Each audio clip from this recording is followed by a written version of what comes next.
This is a document with 3 images attached in the relationship. Select the image to see an image preview. You can disable or enable the image preview again by clicking on the icon. It is very easy to configure Image Viewer within any item of Aras. Let's take an example of the ECR item type. As you can see, Image Preview is not available for images attached in the relationship of ECR items.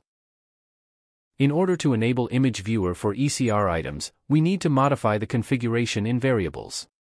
Search for File Image Viewer in Variables, open it and add the name of the relationship type, for which you need to enable the Image Preview. Here, we are adding ECR file, which is the name of the relationship type of ECR item type.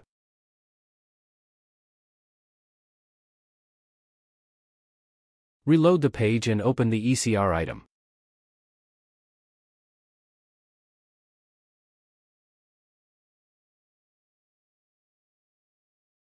As you can see, Image Viewer icon is visible and you can review all the attached pictures of problems or issues at one place and take actions accordingly.